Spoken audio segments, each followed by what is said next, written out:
XT Private Limited, a supplier of goods, pays GST under regular scheme. It has made the following outward supplies to its in a tax period. So this is his sale particulars. Fine. Interstate supply of goods and intrastate and interstate. Okay. Supply of goods 8 lakhs, 3 lakhs. Is that okay? So how much turnover he has done? 8 lakhs and 3 lakhs for a particular month. Okay. Interstate supply of goods 8 lakhs, interstate 3 lakhs. Interstate purchase of goods and interstate purchase of goods. So good interstate भी दी है, interstate की purchase भी दी हुई है, sale भी दी हुई है. Is that okay? Just open this Excel sheet. So his outward supply and his inward supply both are given. His sales and purchase are given. 8 lakhs and 3 lakhs his sale, and 2 lakhs and 50,000 is his purchase, and they are written as intra and inter. Okay. The company has following ITC at the beginning of the tax period. तो इतना balance उसके पास पड़ा हुआ था, input tax credit. That means he had purchased earlier certain things, so this much of credit he had. How much? CGST 57,000, SGST 0, IGST 70,000. Have you got it? You know that this guy has made certain sales. He is doing a regular business, and he is selling as well as he is purchasing, and he has some input credit balance with him from his earlier purchases or previous month purchases. How much? 57,000 GST, CGST, and no SGST, and 70,000 IGST. Is that okay? Now, rates of CGST and SGST and IGST are 9%, 9%, and 18%. That means 18% is for IGST, and CGST and SGST are 9%. Is that okay?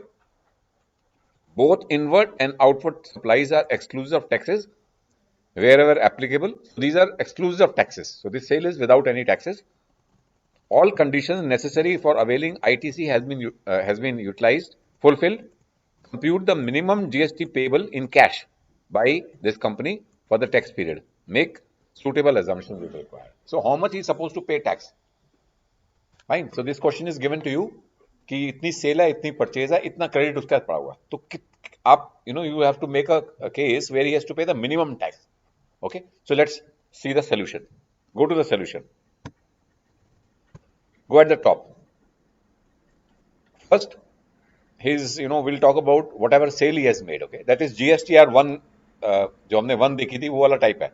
तो इसमें क्या है? Interstate supply of goods, where the total sale is 8 lakhs. So 8 lakhs पे 9% CGST and 9% SGST. So 1,44,000 tax he has to pay. Okay, on 8 lakh sale of intrastate. Intrastate means within the state. The tax will go to, now this question, अच्छा आप नहीं थे यहाँ पर. Okay, so I'm just showing you again. This is a question, very good question. दो questions हैं. एक question आप खुद करोगे, एक question मैं आपसे कराता हूँ. तो पहले क्या है कि this is a supplier, this is a businessman who is supplying goods. So his turnover is given. Intrastate supply of goods 8 lakhs. Within the state उसने 8 लाख का माल बेचा है. और interstate that means he has sold to some other state 3 lakh rupees. So his total turnover is 11 lakhs, 8 lakhs within the state, 3 lakh outside the state. Similarly, he has purchased goods within the state 2 lakhs and 50,000 outside the state. ये माल खरीदा उसने. अब उसके पास उसी दौरान में opening balance में उसके पास कुछ क्रेडिट बैलेंस पड़ा हुआ था. सीजीएसटी का 57,000 का क्रेडिट, उसने पहले का कोई माल खरीदा होगा, उसने अभी तक अवेल नहीं करा. और एसजीएसटी कोई भी नहीं था. और आईजीएसटी का क्रेडिट पड़ा हुआ था 70,000 रुपए का. Okay, for the purchases he made in the earlier period. Now, the CGST and IGST are 9% and 18%. अगर 18% is a rate, and CGST, IGST and SGST 9. Again, I'm reading. CGST and SGST 9 and IGST 18%. Is that okay? Then both inward and outward supplies are exclusive of taxes. तो इस पर tax नहीं लगा, वो without taxes figure थी. Now you have to compute the GST liability, the minimum GST liability which he has to pay in cash by availing the input tax credit. So we come to this place. So this is his sale. 8 lakhs के ऊपर 9%. So total he has to pay 1,44,000 as GST to state as well as to the center. Okay. Then on interstate he has to pay 3 lakh के ऊपर 18%, which is 54,000.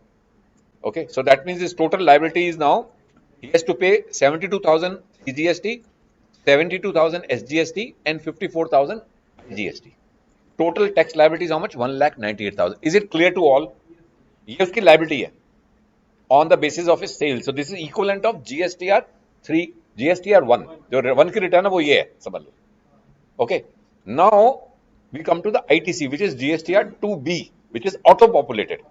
वो auto populated होती है, वो आपको दी गई है. अभी हम तो रिटर्न की बात नहीं कर रहे, but this question is I am just relating the returns also. Opening ITC, इसके पास ओपनिंग आईटीसी ये पड़ा हुआ था, है ना. एसजीएटी में तो कोई भी नहीं था, सिर्फ 57,000 सीजीएसटी में था और 70,000 आईजीएसटी में था, है ना. अब उसने क्या करा, ही हैज सोल्ड, अब हम देखते हैं 57,000. ये जो था पहले आईजीएसटी की कितनी, पहले आईजीएसटी देखो, आईजीएसटी टोटल कितना पे करना था उसने, 54,000. ओके, और ओपनिंग कितना था,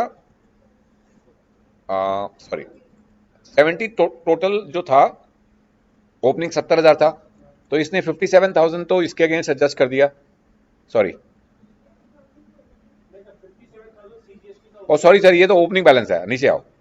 हाँ, अब नीचे आ रहे हैं, वो तो ओपनिंग बैलेंस से थे 57 एंड 70,000, है ना. ये 57 तो ये तो ओपनिंग बैलेंस थे. अब add ITC on intrastate purchase of 2 lakh.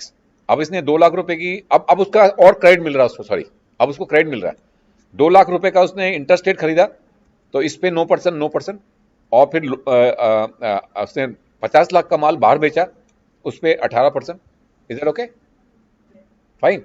तो अब उसके पास ये आ गया बैलेंस, आईटी क्रेडिट. देखो पहले क्या था, हमने सेल देख ली, अब हम देख रहे हैं परचेज. अब इसके ओपनिंग बैलेंस थे इसके पास. अब इसने दो चीजें बेची, 2 लाख की और 50,000 की. 2 लाख की विद इन द स्टेट और 50 आउटसाइड द स्टेट. तो 2 लाख पे 18,000, 9%, उसको क्रेडिट मिल जाएगा सीजीएसटी का, एसजीएसटी का, है क्या. और इंटर स्टेट में उसको मिल जाएगा 9,000 का आईजीएसटी. ये जो फिगर आ रही है, ये उसकी 3B की जो ऑटो कॉम्पोनेंट. अच्छा सर, ये जो सप्लाई वाली है उससे आईटीसी मिल रही है. ये जो सप्लाई वाली थी, वो जो ये जो आएगी, ये दोनों फिगर आ रही है 18,000, 9,000. ये उसकी जो है 2B की रिपोर्ट है. और ये जो थी इसकी 1 की जीएसटी या 1 की ऑटो कॉम्पोनेंट होती है ना. ये उसकी आ गई. अब उसके पास ये आ जाएगा, ये टोटल इनपुट अवेलेबल कितना, 2,75,000, ये 18,000 और ये 7,900. Is that clear? अब चलते हैं उसके लायबिलिटी कंप्यूट करने का.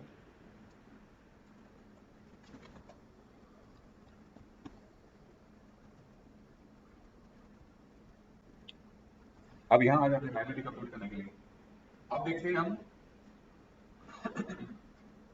जीएसटी कितना कितना पेबल करना है. वापस लिख दिया हमने 198. ये उसने सेल करेगी, ऊपर से आएगा 72,000 इसमें, 72,000 इसमें, और 54,000. This was his total liability of 1,98,000 on his outward supply.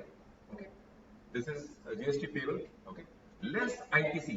अब हमने क्या करना है, जो क्रेडिट अप्लाई करना है, तो हमने क्या करा, ये जो आपका 79,000 का था, जो आपका बैलेंस था, ये वाला 79 आईजीएसटी वाला, ये हमने क्या करा,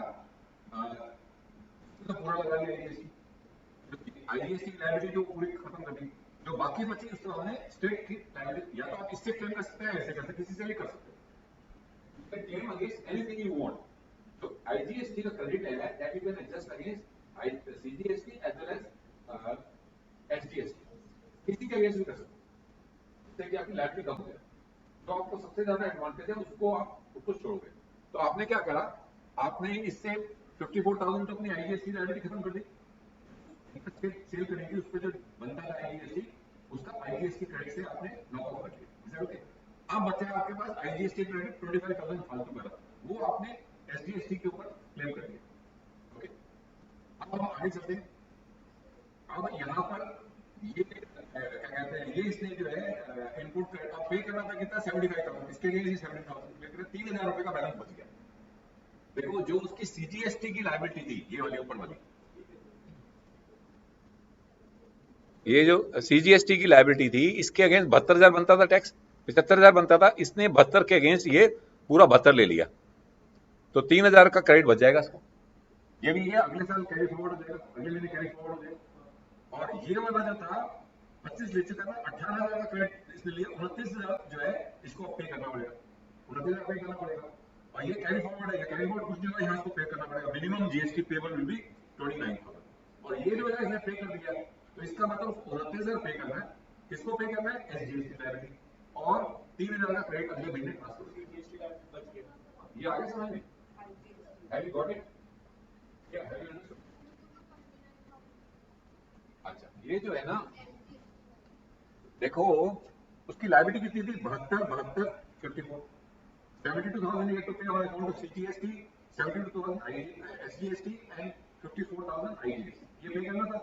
अब उसने क्या करा, since he has got 79,000 credit against IGST, तो पहले तो वो आईजीएसटी अगेंस्ट पूरा खत्म कर देगा, जो बाकी बचेगा उसका 25,000 that he is going to clear under SGST.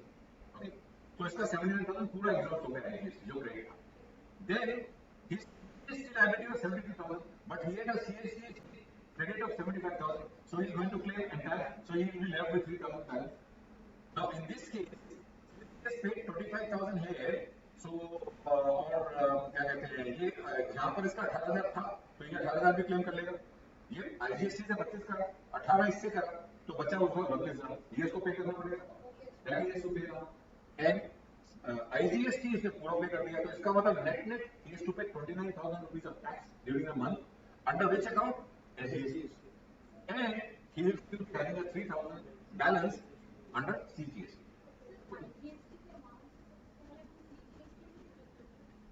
आपका जो आईजीएसटी का जो बैलेंस बचा होता है ना, या तो आप सीजीएसटी में आप किसी से भी क्लेम कर सकते हो जिसमें आपको सबसे ज्यादा फायदा होगा। क्वेश्चन क्वेश्चन आएगा, दोनों करके दिखाऊंगा आपको, तो आप देखोगे दूसरे वाले में टैक्स कम बन रहा है तो आप बोला करोगे, भाई जिसमें आपकी टैक्स लायबिलिटी कम पे हो रही है आप वही तो यूज करोगे ना। Okay, this is okay. ये पढ़ना किशोर, नीचे क्या लिखा है,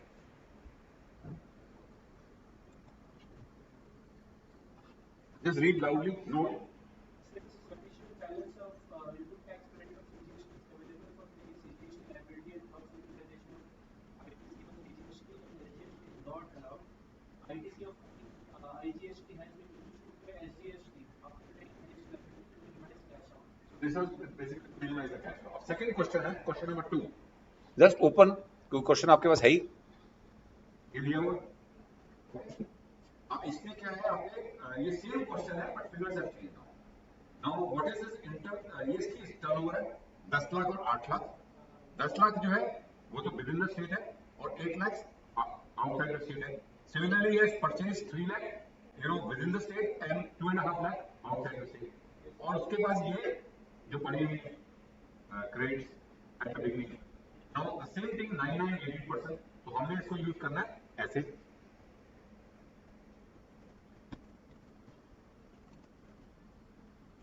फाइन, तो you can just go through, I just explaining. तो उसको देना कितना था यहाँ पर, जो पहले तो सप्लाई थी इंटरेस्ट रेट 10 लाख का 90,000, तो टोटल 1,80,000 हो गया, is that okay? And then he has paid interstate supply of goods, again a sale of 8 lakhs but outside the state, on that IGST of 18% which is 1 lakh, so that means his total liability will be 3,24,000, 90,000 towards CGST, 90,000 towards SGST, and 1,44,000 towards IGST. Is that clear to everyone? If he is making sale outside, he has to pay 18% to the central government in form of IGST. अगर वो state से बाहर माल जा रहा है तो IGST है, state के अंदर रह रहा है तो CGST है, SGST है। तो हमने लाइबिलिटी निकाल दी इसकी 3,24,000। अब उसके पास जो क्रेडिट पड़ा हुआ है सारा मिला के, वो कितना पड़ा हुआ है, 1,80,000। कैसे? ये तो ओपनिंग बैलेंस है 57, 60 and 1,500. This is given the question. Now he has purchased something 3 lakh within the state, interstate.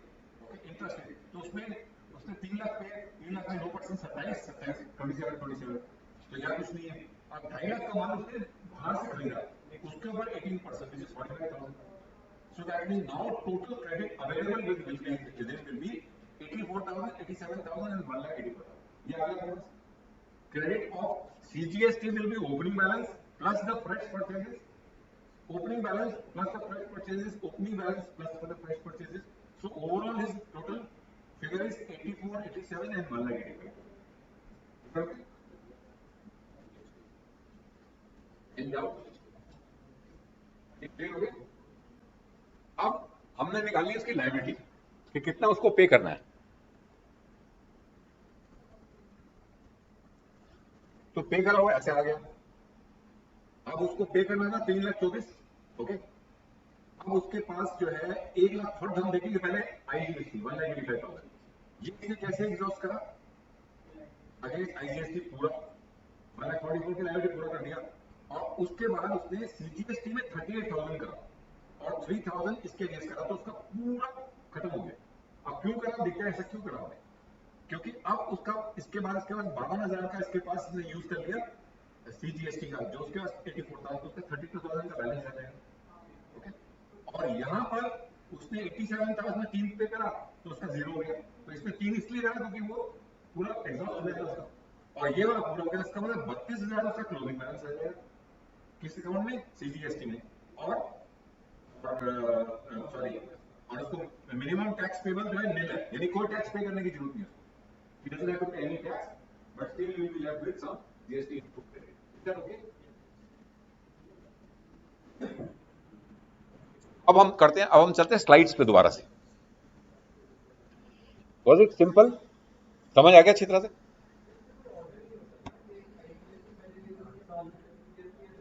हाँ, वो जो उसका रूल है ना, अभी रूल भी दिखा रहा हूं आपको।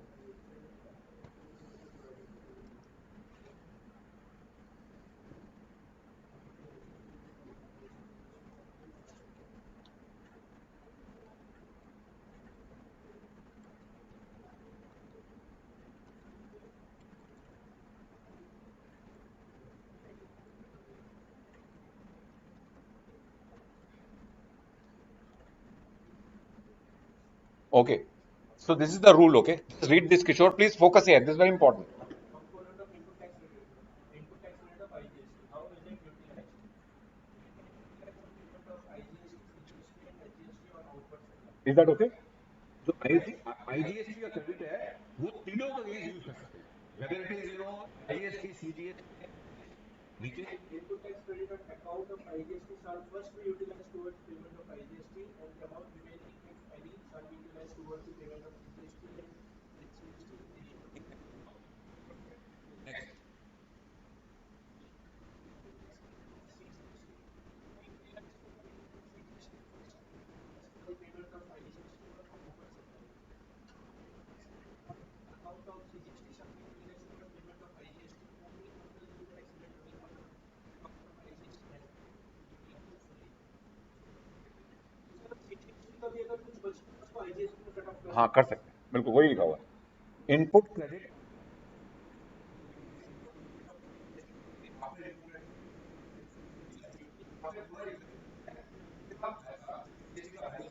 के अगेंस्ट अपनी लायबिलिटी मीट आउट कर सकते हो। Is that okay? देखो, ये तो है सीजीएसटी, सेंट्रल गवर्नमेंट का। तो पहले क्या है, आपको सीजीएसटी की लायबिलिटी के अगेंस्ट इसको सेट ऑफ क्लेम कर सकते हो, एसजीएसटी की लायबिलिटी से नहीं कर सकते सेट ऑफ। ओके, अगर उसके बाद भी बचता है सीजीएसटी का इनपुट क्रेडिट पड़ा हुआ है और आपको आईजीएसटी की लायबिलिटी है, उसके अगेंस्ट आप उसको रिड्यूस कर सकते हो। देखो, अगर आपके पास सीजीएसटी का 1,00,000 का क्रेडिट है और आपकी सीजीएसटी की लायबिलिटी 80,000 रुपए, डॉक्टर बीस बता हुआ है, और आपकी अगर आईजीएसटी की लायबिलिटी 20,000 की पड़ी हुई है तो उसके लिए एडजस्ट कर दो, है ना, तो आपको कुछ देने पे करेगी। अगर वो आईजीएसटी की लायबिलिटी 50,000 की है तो आपको 20,000 पे करना पड़ेगा। बट सर एसजीएसटी की लायबिलिटी सब नहीं, आईजीएस सीजीएसटी है ना, एसजीएसटी को आपस में हम क्रॉस नहीं कर नहीं सकते। आपस में तो नहीं कर सकते, एसजीएसटी को आईजीएसटी के साथ भी नहीं कर सकते। हाँ, कर सकते हैं। हाँ, ये आ गया ना, एसजीएसटी का IGST, input credit of SGST. पढ़िए, For payment of SGST first and balance for payment of IGST also. आ गया। तो आईजीएसटी के अगेंस्ट यूज कर सकते हो, पहले आपको करना पड़ेगा एसजीएसटी के अगेंस्ट क्या लिखना।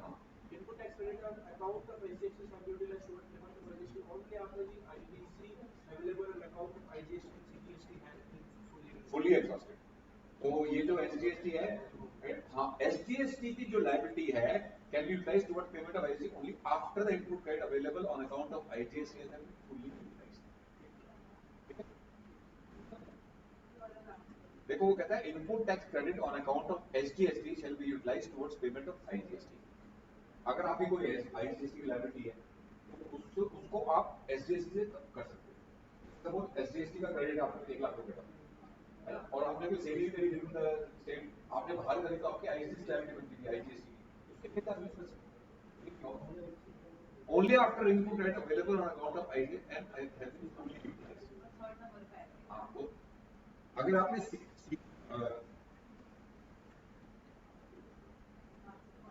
ठीक है तो वो IJCCL एग्जॉस्ट हो जाना चाहिए। देखते हैं क्वेश्चन में। अब input tax credit of GST compensation cess, अगर कंपनसेशन सेस है जो हमने नहीं करा अभी तक, अभी करेंगे हम, जैसे कोक है, चीजें हैं, उनके ऊपर आपको सेस देना पड़ेगा। वो सेस जो है can be utilised against payment of GST. Compensation cess को अगेंस्ट ही आप एडजस्ट करते हैं। अगर आपने कोई सपोज खरीदा, फॉर एग्जांपल सेस पे करना है, जब कस्टमर माल बेचता है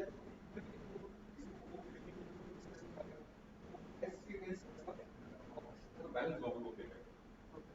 I'll just show you when I go. एक क्वेश्चन और कर लेते हैं, 2-3 अभी है टाइम हमारे पास।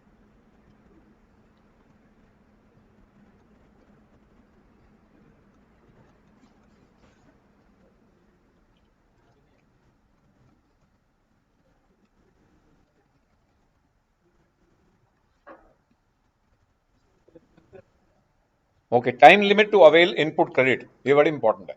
देखो आपको इनपुट क्रेडिट जो है मिलेगा, लेकिन उसकी टाइम लिमिट है। ये नहीं पड़ा हुआ कि 10 साल से पड़ा हुआ आप उसको आप क्लेम कर सकते हो, ऐसा नहीं है। तो लेट पढ़िए।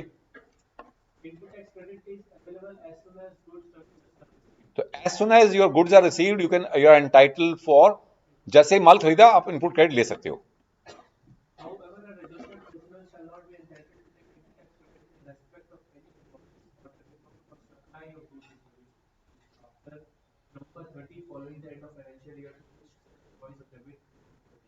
तो आपका साल निकल गया और अगले साल का नवंबर आ गया, वो निकल गया तो आप क्लेम नहीं कर सकते।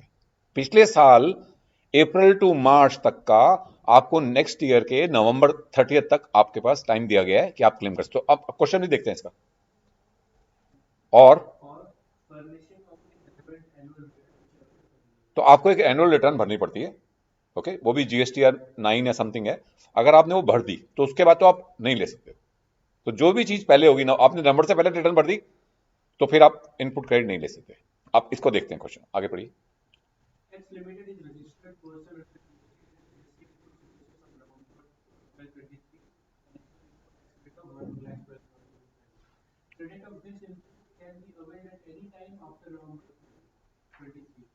तो वो तो हो गया, जैसे नवंबर में खरीदा उसके बाद उसकी एंटाइटलमेंट होगी।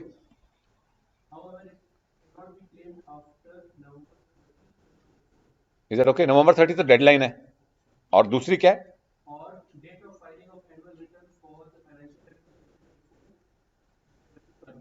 तो उसकी ड्यू डेट 31 दिसंबर है।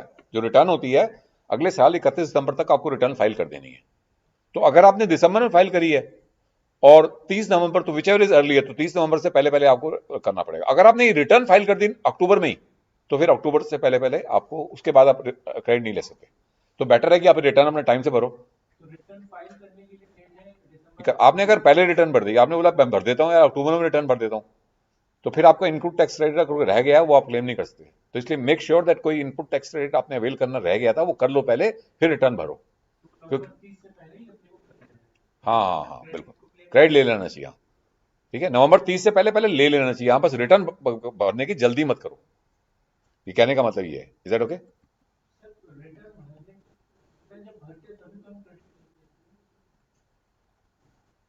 ये तो एनुअल रिटर्न है, वो GSTR 3 होती है जब आप क्रेडिट लेते हो। Okay, so when we go to the return will understand that ये रिटर्न जो एनुअल रिटर्न है, आप पूरे साल का एक पूरी रिटर्न भरते हो। वो तो आप हर साल, हर क्वार्टर की रिटर्न, हर मंथली रिटर्न भरते रहते हो। Okay, for taking a credit. ये एनुअल रिटर्न जो आपने सारा काम कर लिया, बोला मेरी रिटर्न है।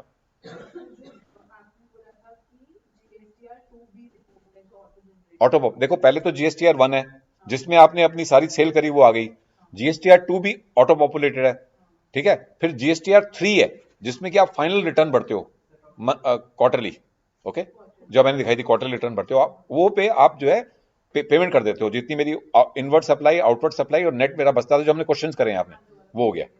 ये करते गए उसके बाद आपको पूरे हर चारों क्वार्टर निकल गए, आपके पूरा साल निकल गया। आपको अब 31 दिसंबर तक एक रिटर्न भरनी पड़ती है, चारों क्वार्टर की कंबाइंड। फाइन, तो वो ये रिटर्न है। हाँ हाँ हाँ, तो आपका कुछ अगर कोई रह पै गया तो फिर आप लास्ट वाली रिटर्न में, दिसंबर वाली रिटर्न में उसको रेक्टिफाई कर सकते हो।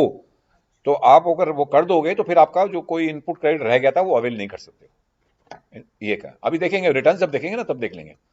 Illustration, okay. tax limited purchases Honda City car for its series certificate. Input tax credit for GST payment when the car is not available. The car is used for official purpose. हाँ, there are certain items even if it is used for, will go for a definition, अभी आएगी definition, बाद में कराऊंगा मैं। कुछ items के ऊपर आपको इनपुट टैक्स क्रेडिट नहीं मिलता। फॉर एग्जाम्पल, कार खरीदी आपने, बिजनेस के लिए कार खरीदी थी, उसमें आपके बिजनेस के एग्जीक्यूटिव जाएंगे गाड़ी में, बट आपने जो भी इसका जीएसटी पे करोगे या सीजीएसटी पे करोगे उसके ऊपर कोई भी आपको टैक्स क्रेडिट नहीं मिलेगा। सिमिलरली आपने पिज्जा हट से खाना मंगवाया अपने अपने ऑफिस के लिए, तो उसके ऊपर आप पे कर रहे हो टैक्स, उसका भी आपको नहीं मिलेगा। केटरिंग, फूड बिल्स, कार, कुछ आइटम्स के ऊपर आपको इनपुट क्रेडिट नहीं मिलता है। नहीं नहीं देखो, वो ये फॉर एग्जांपल को बिजनेस है, suppose this Shiv Nadar University है, okay, suppose they have purchase a car, suppose they are doing business और उनकी फाइनल प्रोडक्ट पे टैक्स लग रहा है, तो they can't take a credit for, the businessman can not take a credit for the car which they purchase. जो गाड़ी खरीदने का बिजनेस है, जैसे आपका बिजनेस है, सपोज आप बिजनेस कर रहे हो, आप है ना, तो आप बिजनेस कर रहे हो, आप जो सामान खरीद रहे हो, रॉ मटेरियल खरीद रहे हो, उसके ऊपर आप पे कर रहे हो टैक्स, उसका तो क्रेडिट मिल जाएगा। लेकिन आपने गाड़ी खरीद ली, सपोज आपका कोई एम्प्लॉय है, उसके लिए गाड़ी खरीदी, या आपने अपने लिए गाड़ी खरीदी अपने बिजनेस के लिए, तो आपको उसके ऊपर जो टैक्स लगेगा उसको आपको कोई भी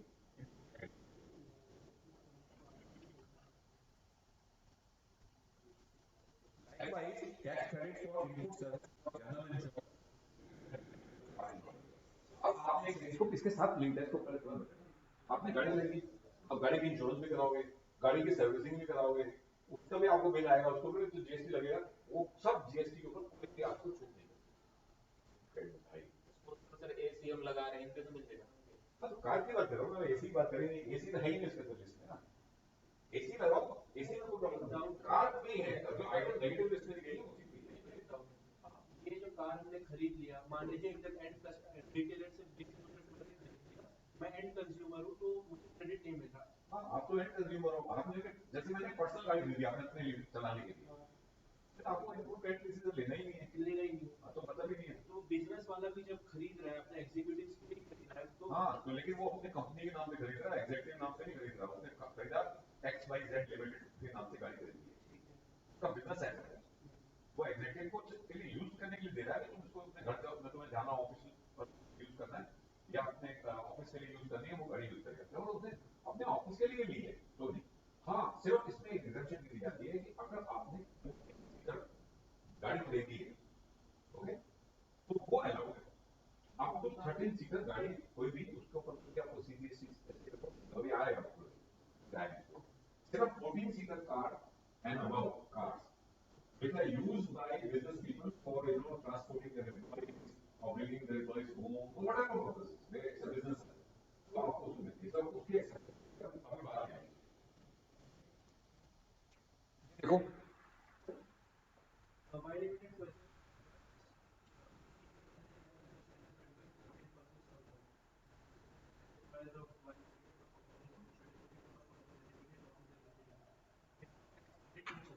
इसमें इनपुट टैक्स क्रेडिट अवेलेबल है। अगर उसने कोई बस खरीदी है और वो उसकी कैपेसिटी 14% 13 से ज्यादा है तो ही इनपुट होगा। Likewise likewise tax credit for input services of general insurance service should be ये समझ आ गया। वैसे गाड़ी पे कोई टैक्स नहीं, कोई नहीं मिलता, सिर्फ आपको बस जो 14 सीटर कैपेसिटी होती है उस पर ही आपको इनपुट टैक्स क्रेडिट मिलेगा। आगे ओके, ये पढ़ो। on August 2020 supplies of Chennai supplies goods services to buy limited of value. Taxable value of supply is 26 हाँ, 26 lakh 80,000. On August 26 अच्छा छोड़ दो यार, तुम्हें पढ़ा नहीं जाता। On August 20th 2023 x limited of Chennai supplies goods and services to Y Limited of Vellore. Taxable value of supplies is 26 lakh. तो इसने कहां बेचा? वेल्लोर में, चेन्नई से वेल्लोर में गया, ठीक है।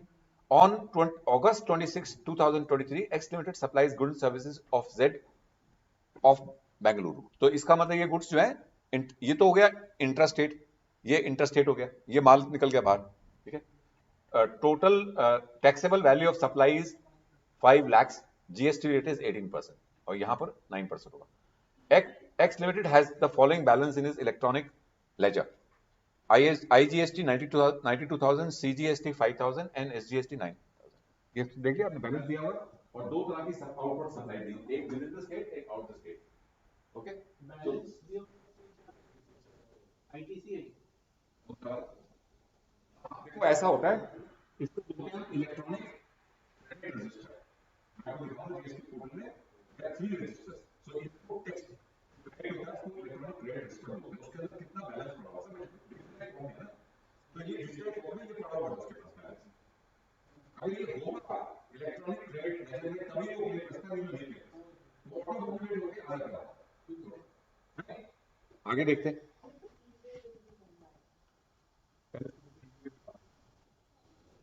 On August 21st, 2023, X Limited purchases Honda City. Seating capacity as per RC is 5 per person from a dealer in Chennai for its officers and auditors. The car will be used by these persons only for performing official duties. GST paid for purchasing the car, which is not included in the figure, is shown as dispatch. There are no other transactions for the month of August 23. Find out the GST on supply of goods of Y Limited, Z Limited, and prepare a statement for availment of input tax credit. Answer दिखा देता हूँ। तो ये इसके taxable value estimated Y limited मान है। तो पहला जो था वाई लिमिटेड को दैट वाज इंटरस्टेट और जेड लिमिटेड को इंटरस्टेट था, तो इस पे 90,000 आपका जेड वाले पे तो 90,000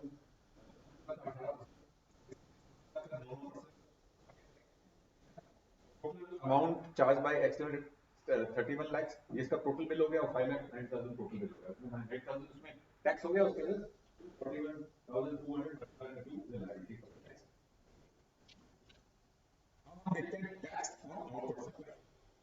आईजीएसटी 90,000 एंड एसजीएसटी ऊपर फिगर और ये वैसे आ गई, क्या हो गया?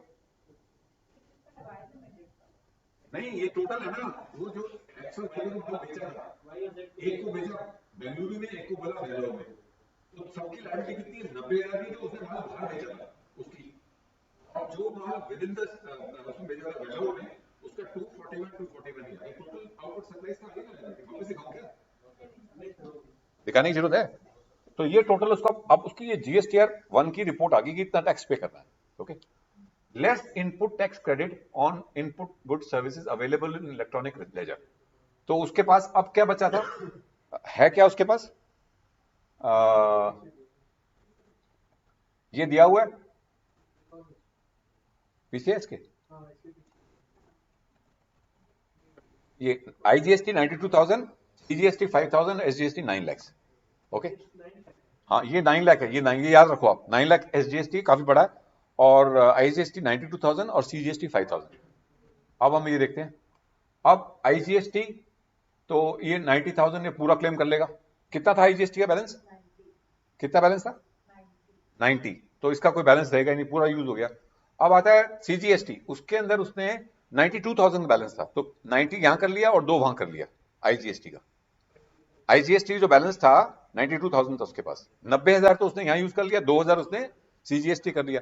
तो अब उसके पास जो बैलेंस उसने पे करना है 2,39,000 ये और ये, तब 5,000 का बैलेंस था सीजीएसटी का, तो क्लेम कर लिया, तो बैलेंस रहेगा ये और ये देना है।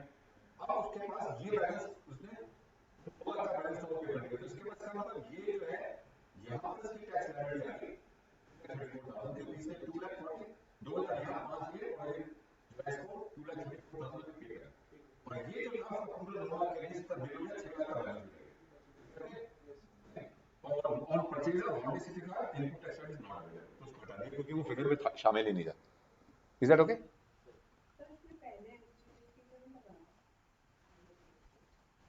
हाँ तो वो पहले तो एसजीएसटी करा ना, देखो सीजीएसटी के पास तो उसका काफी वाला बैलेंस था, अगर वो उसके लिए यूज कर लेता तो फिर इसको फालतू पे करना पड़ता, 2000 ज्यादा देना। देखो उसने सीजीएसटी के लिए 2000 क्यों क्लेम कर लिया, क्योंकि एसजीएसटी का 9 लाख का बैलेंस पड़ा हुआ है। पहले उसने आईजीएसटी के लिए आईजीएसटी को क्लेम करेगा ना, ये 19,000 का बैलेंस तो पहले इसके लिए खत्म करेगा, फिर इसके लिए खत्म करेगा। आईजीएसटी के क्रेडिट और आईजीएसटी के लिए खत्म होगा, जो बचेगा वो इसके क्योंकि इसके तो 9 लाख का बैलेंस पड़ा हुआ है, तो इसके फिर इसने 5 लाख का ओपनिंग बैलेंस पड़ा हुआ था, वो भी खत्म कर लिया, अब उसको जमा करना मतलब है, उसके इस 2 लाख के वजह से जमा करना। Is it okay, clear to everyone? Sir ये क्योंकि होंडा सिटी 5 सीटर है तो इस पे ही अवेलेबल हाँ, इस पे अवेलेबल नहीं है, इसलिए अगर 14 सीटर होती जो है, एक एक क्वेश्चन और ले लेते हैं। ये क्वेश्चन आपकी स्लाइड नहीं है सर, आप देख सकते हो, आपकी स्लाइड में जीएसटी समरी है, जीएसटी रजिस्ट्रेशन दोनों अलग में है। जीएसटी रजिस्ट्रेशन रहेगा वहां मिल जाएगा, जीएसटी रजिस्ट्रेशन वाली जो फाइल है। अब ये पढ़ो कि ये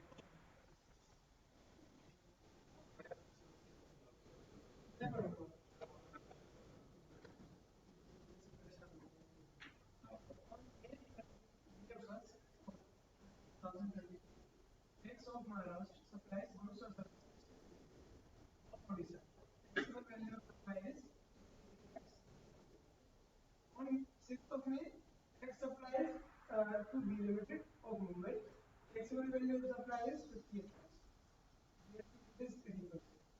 X has the following balance of input tax on a credit line. GST 7,000, CGST 40,000, balance है इसका आईजीएसटी का 7 लाख, सीजीएसटी का 3 लाख और वो 3 लाख, और कोई और ट्रांजेक्शन नहीं, तो सिंपल सा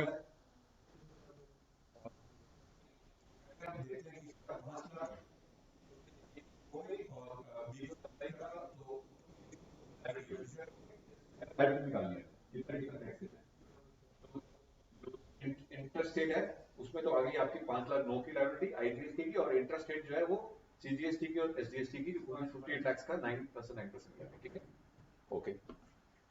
अब लेस आईजीएसटी और इनवर्ट सप्लाई, तो बैलेंस उसका था 7,60,000 का, इसमें से उसने 5 लाख एडजस्ट कर दिया और 2,50,000 बचा, उसको सीजीएसटी के उसने क्रॉस कर दिया सेकंड। तो अब आ गया बैलेंस, यहाँ तो आईजीएसटी खत्म हो गई, सीजीएसटी की रहेगी 2,71,000 और अब आते हैं हम यहाँ पर, तो अब उसके बाद बैलेंस पड़ा था 2,71,000 सीजीएसटी का, वो क्लेम कर लिया। ओके, तो 68,000 का 3,40,000 का बैलेंस था, उसमें से उसने 2,71,400 क्लेम कर लिया, बाकी 68,000 का बैलेंस रह गया उसके पास। और उसका जो है 5,22,000 का एसजीएसटी का बैलेंस रह गया, और उसके लिए उसके बाद 3,70,000 का क्रेडिट पड़ा हुआ था। तो इसका मतलब उसको बैलेंस पे करना है 1,52,000 सिर्फ एसजीएसटी का पे करना, और उसके बाद 68,000 का बैलेंस रह जाएगा ये वाला सीजीएसटी का। ओके, अब ये तो एक तरीका था, और दूसरा क्या था, now GST payable for the May 23 this, अब इतना पे करना, इतना पे कर देगा, और इतना अनयूटिलाइज क्रेडिट है। ठीक है, हाउएवर आफ्टर यूटिलाइजिंग, ये पढ़ो, however, after utilizing liquid forward balance of 2,600 अच्छा ये देखते हैं, सॉरी, अब ये देखो, अब ये हम दोबारा से देख रहे हैं कि अगर वो डिफरेंट करता काम तो उसमें क्या होगा, इसमें कितनी लायबिलिटी आ रही है 83,400, जो हमने पहला करा था उसकी लायबिलिटी 1,52,000 की। अगर ये थोड़ा सा और अच्छे काम करता तो उसकी लायबिलिटी कम हो जाती। कैसे, देखो ये तो था उसका आईजीएसटी की लायबिलिटी और सीजीएसटी की लायबिलिटी हुई हुई है। अब इसने क्या करा, ये 7 लाख में से 5,09,000 पे कर दिया, और जो बैलेंस बचा था 2,50,000 उसको छोड़ दिया, तो यहाँ पर नीला गया, यहाँ सीजीएसटी और केएस नहीं उसने लिया। आईजीएसटी बैलेंस 2,50,000 का था, टू द एक्सटेंट ऑफ 1,82,000 उसने यूज कर लिया। Okay, balance to be utilised to the extent of इतना, और 68,000 जो था एसजीएसटी का वहां आईजीएसटी उसके लिए यूज कर लिया, और बैलेंस इतना रह गया। फिर सीएसटी सप्लाई और फिर लेस सप्लाई, तो टोटल ये देख लो, समझ हो गया, हमें दिमाग नहीं लगा। हाँ जो बच गया था उसके तो इसको आप देखोगे आपको समझ आएगा this is actually telling that he has to pay only less तो आपको ऐसे जनरली करनी जिससे कि आपका टैक्स लायबिलिटी कम हो। तो ये आप देख लेना अगर मेरे भी दिमाग में नहीं चल रहा अब मैं बताता हूँ आपको। अब हमारा जो है वेडनेसडे को एक लेक्चर है ना तो अब इस थर्सडे को है तो आप थर्सडे को करना ऑनलाइन करना चाहते हो या सैटरडे को ऑनलाइन करना चाहते हो क्या ऑफलाइन सैटरडे को भी लेक्चर्स हैं थर्सडे को ऑनलाइन रख लें ऑनलाइन रख लें या ऑफलाइन रख लें सर क्यों ऑफलाइन रख लेते हैं अब मैं एक हफ्ते में 2 बार आने में ठीक है आपको एक एक ऑनलाइन कर ऐसा मैं सुनो मैं अभी जो है इंग्लैंड का मेरा ट्रिप जो है थोड़ा आगे हो गया तो I will be coming only सिर्फ लास्ट जो मेरा लेक्चर रह जाएगा which will be presentation that time I will be in England so will have a group presentation from there sir next week आप ऑनलाइन ही लेंगे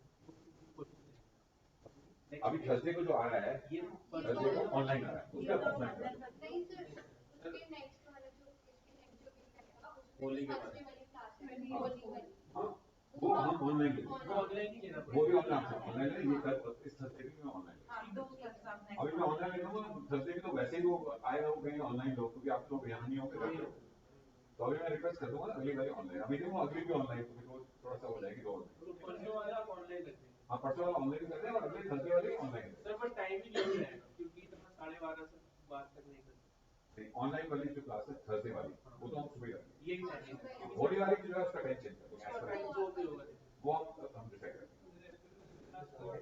अगर आपने थोड़ा लेट करना है जो होली वाली है तो हम 12 बजे शुरू कर सकते हैं 11 बजे कर सकते हैं 1 बजे शुरू करते हैं बट सर थर्सडे जो परसों वाली है आप टाइम नहीं रखिए टाइम नहीं रखेंगे 12 बजे तक खत्म कर हाँ 12 बजे क्योंकि सर मेरी फ्लाइट है मुझे निकलना है ठीक है तो ये हम ये कर लेंगे और जो नेक्स्ट थर्सडे वाली आएगी वो हम अपने हिसाब से जो आपको कन्वीनियंट होगा मुझे आप बता सकते हैं नेक्स्ट थर्सडे होली की आगे वाली तो क्या करना है वो तो बात करके बता देंगे और दिस इज ओके ये समझ आ गया आपको कोई डिफिकल्टी है इसमें ये वाला इजी और सिंपल ये ठीक है ना